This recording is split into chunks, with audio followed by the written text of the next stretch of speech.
Olá, mulheres. Aqui quem fala é Viviane Martinello, do Esposas que Oram. Nós estamos estudando o livro Como Ter o Coração de Maria no Mundo de Marta, da Joana Weaver, da editora CPAD. Eu quero agradecer a todas as mensagens de carinho que eu tenho recebido, tantas mulheres que têm compartilhado esse áudio com outras mulheres. Você, mulher que está me ouvindo, que está acompanhando, que essa unção possa tomar conta da sua vida, que você possa viver momentos em Deus indescritíveis, momentos cheios da graça, da presença e do favor do Senhor sobre a sua vida e sobre a sua família, o seu casamento. Amém? Hoje nós estamos no áudio 23. Vamos lá? Cedendo o controle. Você já se pegou agarrada à caneta, não permitindo que Deus escrevesse nas páginas de sua vida? Descobri que o Senhor é infinitamente gentil e paciente ao lidar conosco. Deus vai nos mostrar como ceder nossos direitos pelo melhor que Ele quer nos dar. Se você está em conflito nessa área, talvez esses passos a ajudarão. Primeiro, peça disposição a Deus. Às vezes, esse é o primeiro passo necessário. Se você não consegue dispor de boa vontade para entregar o controle a Deus, ore antes de pôr uma mudança de postura. Reconheça que você tem um adversário. A única coisa que Satanás deseja é que você entregue totalmente a sua vida a Deus. Ore pedindo forças e sabedoria para não ouvir as mentiras dele. Ceda uma parte de cada vez. Muitas vezes não abrimos mão do controle, pois ficamos receosas quanto a possíveis mudanças drásticas para as quais não estamos preparadas. Mas Deus, em sua bondade, nos conduz em um passo que conseguimos acompanhar. Se simplesmente obedecermos ao que Deus nos pede, em determinado momento, Ele nos guiará ao próximo passo quando estivermos prontas. Desenvolvendo a fé. É provável que a casa em Betânia estivesse cheia de pessoas ao redor do corpo de Lázaro. A fé judaica considerava que expressar compaixão era uma obrigação sagrada. O pranto era tão importante para os judeus que se desenvolveu uma verdadeira indústria a esse respeito. Se o falecido não tivesse amigos suficientes para o pranto, a família contratava lamentadores para assegurar que o morto tivesse um enterro adequado. Quanto mais barulhento, melhor. Mas Maria e Marta não tiveram que contratar ninguém quando Lázaro morreu. Elas tinham pranteadores em abundância. De acordo com João 11, amigos e familiares se congregaram para dar apoio às irmãs em sua dor, mesmo os residentes fora da cidade. Isso significa que Marta, mais uma vez, estava em companhia de várias pessoas quando Jesus chegou a Betânia. No entanto, quando alguém trouxe a notícia de que Jesus estava a caminho, foi Marta e não Maria quem correu para encontrar o Mestre. Os convidados, os deveres, todas as distrações, nada importava mais do que ver Jesus. Ela o encontrou em algum lugar no caminho para Betânia e, com toda a sinceridade de uma tristeza profunda, Marta extravasou a sua dor. Ela clamou: Senhor, se estivesse aqui, meu irmão não teria morrido. Sua reação foi natural e sincera. No entanto, depois Marta acrescentou algo que deve ter notado. Algo que revelava o quanto ela havia mudado desde o último encontro. Mas também agora eu sei que tudo quanto pedires a Deus, Deus te concederá, continuou ela. Não vemos mais uma mulher tentando manipular a Deus. Em vez de tentar reescrever a história da morte de seu irmão, em vez de colocar uma vírgula onde havia um ponto final ou vice-versa, Marta colocou a pena de escrever nas mãos de Jesus. Faz o que quiseres, disse ela. Coloca a pontuação conforme o teu agrado. Faça-se a tua vontade.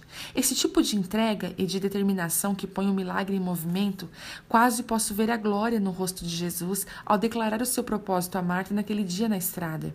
Eu sou a ressurreição e a vida. Quem crê em mim, ainda que esteja morto, viverá. E a todo aquele que vive e crê em mim, nunca morrerá. Crês tu nisto? João 11. Quão preciosa deve ter soado a resposta de Marta aos ouvidos de Jesus. E ela lhe disse: sim, Senhor, eu creio que tu és o Cristo, o Filho de Deus, que havia de vir ao mundo. Eu creio. Poderia haver duas palavras mais doces? Na grande declaração de fé proferida por Marta e nos acontecimentos miraculosos que se seguiram, encontramos a quarta lição da história de Lázaro. O plano de Deus é liberado quando cremos e obedecemos. Essa é uma das lições mais empolgantes, pois significa que a história de Deus, de certo modo, é interativa. Somos parte integral do processo de elaboração. Nossas escolhas fazem parte do desenvolvimento do enredo. Assim como a desobediência de Adão e Eva obstrui o propósito divino, nossa obediência libera o plano de Deus. Fé e obediência andam de mãos dadas. É preciso ter fé para escolher a obediência. E se você for como eu, precisa de obediência para escolher a fé quando você está tremendo de medo. Mas quando Deus faz uma promessa ao nosso coração, podemos crer em sua palavra. Foi o que Marta fez, e quando ela creu, sua fé foi restaurada, o que a ajudou a tomar o passo seguinte, obedecer às palavras de Jesus, mesmo que pareciam completamente impraticáveis. O poder da ressurreição. Quando Jesus chegou a Betânia, Lázaro estava morto e sepultado havia 4 dias. O tempo transcorrido era significativo para os judeus. Muitos judeus acreditavam que a alma fica perto do corpo por 3 dias após a morte, na esperança de retornar a ele. Se aquelas pessoas acreditavam nisso, obviamente pensaram que já não havia esperanças. Lázaro estava irrevogavelmente morto. Durante séculos, os 2 grupos principais de líderes religiosos judeus, os saduceus e os fariseus, discutiram sobre a vida após a morte. Os saduceus diziam que não havia ressurreição, vida futura, céu ou inferno. A vida na terra era tudo o que existia. Por outro lado, os fariseus acreditavam em um futuro para os mortos, criam na imortalidade da alma e na recompensa ou castigo após a morte. Mas nenhuma seita entendia o conceito de ressurreição, não o tipo de ressurreição que estava prestes a testemunhar. Posso imaginar o que passou pela cabeça de todos quando Jesus pediu que retirassem a pedra. Nós sensibilizamos quando lemos a resposta de Marta: Senhor, já cheira mal. Ela ousou dizer o que todos estavam pensando. Havia um cadáver atrás da pedra, um corpo putrefato lá dentro. Marta não estava entendendo. Ninguém estava. Mas por que Jesus quis abrir o sepulcro de um homem morto há 4 dias? Para prestar as últimas homenagens? Observe, Marta tinha fé no que poderia ter acontecido. Se tu estivesses aqui, meu irmão não teria morrido. Marta tinha fé no que iria acontecer no futuro. Eu sei que há de ressuscitar na ressurreição do último dia. Entretanto, Marta precisava ter fé no que estava acontecendo naquele momento. Não te hei dito que se creres verás a glória de Deus? Perguntou Jesus no versículo 40. É a mesma pergunta que Jesus nos faz hoje. Você vai crer? A resposta de fé proferida por Marta foi rápida e a sua obediência evidente. Tiraram, pois, a pedra, nos diz o versículo 41, e o resto é história. O tipo de história incrível, transformadora de vidas, nunca vista antes. Quando Jesus ficou em pé, do lado de fora da sepultura, e disse: Lázaro, vem para fora, o inferno tremeu. Em questão de semanas, o domínio da morte sobre a humanidade, no passado, no presente e no futuro, seria completamente destruído. A região sombria e escura da morte seria cheia de uma luz gloriosa, e nunca mais leríamos novamente a história da vida eterna do mesmo jeito. A última lição da história de Lázaro ainda ecoa hoje. O fim nunca é o fim, é apenas o começo. Quando Jesus chegou atrasado em Betânia, seu atraso foi um ato de amor, um presente de perspectiva, um prenúncio de misericórdia, não apenas para Marta, Maria e Lázaro, mas para os discípulos, para mim e para você. Jesus sabia que teríamos conflito com o conceito de ressurreição. Sabia que teríamos dúvidas quando seu túmulo ficou vazio. Sabia que haveria teorias conspiradoras e salas de bate-papo entupidas de pessoas querendo debater a possibilidade do morto voltar à vida. Então o autor da nossa fé, nosso grande Deus, contador de histórias, prefaciou a morte de seu filho antes de um ato que foi o prenúncio da ressurreição. Quando Jesus trouxe Lázaro da morte, ele pôs por terra a mentira de Satanás que o fim é peripério. A verdade de Lázaro e o segredo da ressurreição é: se Jesus Cristo pode transformar a morte em vida, a tristeza em alegria, sofrimento em triunfo, então nada realmente ruim pode tocar nossas vidas de novo. Não coisas ruins de verdade. Fatos infelizes podem acontecer, dificuldades podem surgir, mas tudo isso se torna um pano de fundo para um acontecimento maior e mais glorioso. Philip Yancey aponta para a cruz e o túmulo vazio como pontos decisivos na visão do sofrimento das Escrituras. Quando os escritores do Novo Testamento falam de tempos difíceis, não expressam nem um pouco da indignação que caracterizou Jó. Os profetas e muitos dos salmistas, eles não fornecem explicações reais para o sofrimento, mas sempre apontam para 2 eventos, a morte e a ressurreição de Jesus. Como resultado da obra de Cristo na cruz, Yancey diz: os eventos ocorridos naqueles 3 dias, tragédia, escuridão e triunfo, tornaram-se para os escritores do Novo Testamento um padrão que deve ser aplicado a todos os momentos de prova. De fato, olhando para trás, podemos ver que este modelo na história inteira de Deus, José o experimentou, Jó também, embora não compreendesse, os discípulos o reconheceram e o nosso Senhor também. A tragédia pode vir e também a escuridão, mas o triunfo está bem próximo. Essa é a lição que a ressurreição de Lázaro nos provê, a verdade provada triunfamente pela ressurreição de Jesus. Uma casa vazia.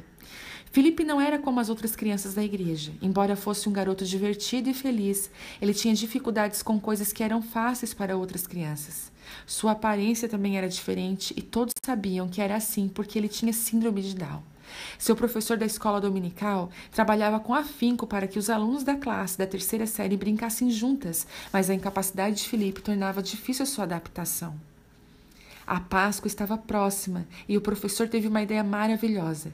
Para sua classe, ele juntou ovos grandes de plástico, usados como embalagens de meia calça, e deu um para cada criança. Depois, juntos foram para fora em um lindo dia de primavera. Quero que cada um de vocês encontre algo que lembre a Páscoa, que lembre uma nova vida, explicou o professor. Coloquem dentro do ovo e quando entrarmos veremos o que cada um achou. A busca foi maravilhosa, foi confusa, foi alegre. Os meninos e meninas examinaram todas as áreas ao redor da igreja, reunindo seus símbolos até que, finalmente, ficaram ansiosos e prontos para entrar na sala. Colocaram seus ovos sobre a mesa e em seguida o professor começou a abri-los um por um. As crianças ao redor da mesa assistindo. Ele abriu um e lá estava uma flor. Todos exclamaram com surpresa. Abriu outro e achou uma borboleta. Linda, disseram todas as garotas. Então abriu um de onde caiu uma pedra. E as crianças riram. Uma pedra? Mas o garoto que a encontrou disse: eu sabia que vocês todos pegariam flores, folhas e coisas assim. Então eu peguei a pedra, porque eu queria ser diferente. Isso é vida nova para mim. As crianças riram de novo. Mas quando o professor abriu o ovo seguinte, o grupo todo ficou em silêncio. Não há nada aí, disse uma criança. Isso é um estúpido, disse outra. Alguém não fez certo. O professor sentiu um puxão na camisa e virou-se para ver Felipe de pé ao seu lado. É o meu ovo. E as crianças disseram: você nunca faz nada certo, Felipe, não há nada lá. Eu fiz assim, respondeu Felipe. Eu fiz certo, está vazio. O túmulo está vazio. Houve outro silêncio. Uma espécie de silêncio muito profundo para crianças de 8 anos de idade. E naquele momento aconteceu um milagre. Filipe se tornou parte da classe de terceira série da escola dominical. Elas o acolheram. Ele estava livre do túmulo da indiferença. Daquele momento em diante, Filipe passou a ser amigo delas. 3 meses depois, Felipe morreu. Sua família sabia, desde o seu nascimento, que ele não sobreviveria muito tempo. Uma infecção que sara rapidamente na maioria das crianças colheu sua vida. No dia do funeral, a igreja estava cheia de pessoas lamentando a morte de Felipe. Mas foi o olhar de 9 crianças da terceira série andando pela nave da igreja com um professor que trouxe lágrimas à maioria dos presentes. As crianças não trouxeram flores. Em vez disso, subiram até o púlpito e colocaram ali um ovo vazio, uma embalagem velha e vazia de meia calça. O Deus que chora conosco. Todos nós vamos morrer. Lázaro morreu, o pequeno Felipe também, e eu e você morreremos. Mas nunca esqueça, o fim não é o fim, é apenas o começo. Quando pertencemos a Jesus, simplesmente deixamos nossas cascas vazias para trás e seguimos para a glória. Onde está a morte, o seu aguilhão? Escreve Paulo em 1 Coríntios 15, 55. Onde está o inferno, a tua vitória? A morte ainda continua a aguilhoar, mesmo quando a conhecemos melhor. Dói deixar as pessoas que amamos, dói ser deixado para trás. Todos nós vamos encontrar muitas outras feridas em nossa jornada. Até o túmulo. Às vezes, as histórias de nossas vidas parecem um episódio doloroso após o outro. E Jesus sabia disso. Embora Jesus soubesse que Lázaro estava prestes a ser ressuscitado, compreendeu a dor de Maria e Marta. Ele fez mais do que compreender, ele também a sentiu. João 11,35 nos diz que Jesus chorou. A palavra para chorou denota uma tristeza profunda com grande emoção. Porque Jesus amava a família de Betânia, ele chorou e também chorou conosco. Embora Jesus conheça nossas vitórias triunfantes, vindouras, embora veja o fim alegre bem perto, ele ainda desce até o âmago das nossas almas e nos abraça forte, misturando suas lágrimas com as nossas. E essa, eu creio é a essência da história que Deus escreve ao longo de nossas vidas. Hoje nós sofremos, hoje não entendemos, mas um dia, no eterno amanhã, o mesmo Salvador que chora conosco enxugará de nossos olhos toda a lágrima. Ele vai nos desatar da mortalha, dessa carne terrena, e seremos livres. Um dia todos os pedaços espalhados vão se juntar no lugar certo e, de repente, vamos entender que a mão de Deus sobre nós estava o tempo todo. Toda a tragédia, toda a escuridão será tragada instantaneamente pelo triunfo. Que final perfeito para as nossas histórias imperfeitas. É o amor do nosso mestre, contador de histórias.